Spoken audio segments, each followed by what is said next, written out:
Do you ever make decisions like, this year, I'm finally gonna go on a diet. This year, I'm finally gonna quit drinking soda.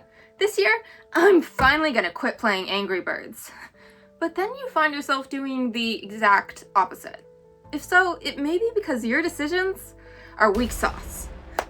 In this video, I'm gonna tell you why and what you can do to change it. Hi, I'm Mayhem, musician, philosopher, cult leader, human, and this is my series, Neurohacking, where I tell you why your brain is broken and how to fix it.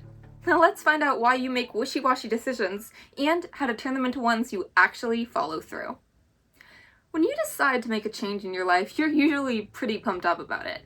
You think about all the reasons that it will make your life better if you stop doing bad decision X, all the money you'll save, the abs you'll gain, the phones you won't break from throwing them out the window after you lose at Angry Birds.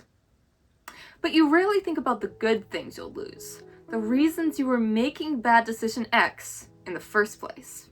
This is because we have separate systems in our brain for logical processing and emotional processing. Logical processing takes place in the cerebral cortex, whereas emotional processing takes place in the limbic system.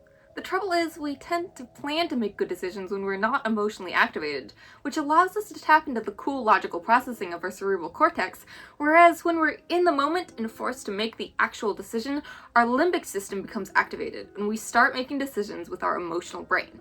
This means that what seems like the right choice at 9 a.m. may seem like the wrong choice at 9 p.m. if at 9 a.m. you are Dr. Jekyll and at 9 p.m. you are Mr. Hyde. So, how do we resolve this? The first thing is to realize that you have these two sides of you at war with each other, and from there, find a way to get them into a dialogue with each other where both sides are being heard out. In other words, you need to stage a debate.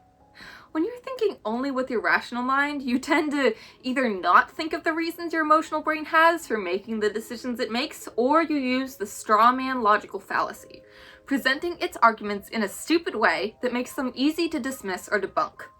This is exacerbated by the fact that the emotional processing side of your brain tends to not verbalize the rationalizations it makes, which can make it seem like they're not even there.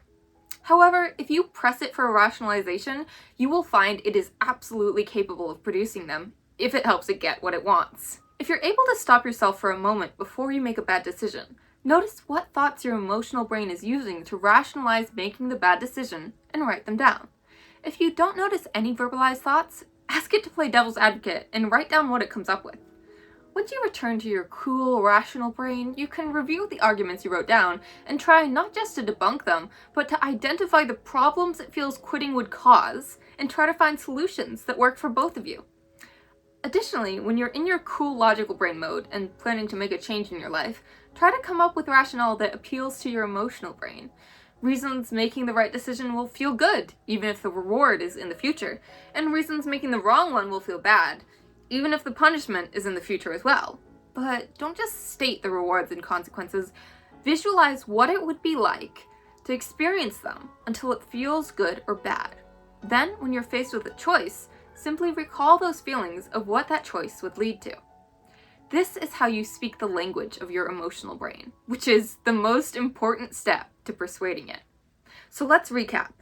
There's two sides of your brain involved in every decision, rational and emotional. Weak decisions are a result of using only one side or the other, but strong decisions result from an agreement between both sides, giving you the confidence that what you say you'll do, you'll follow through. Love, Mayhem.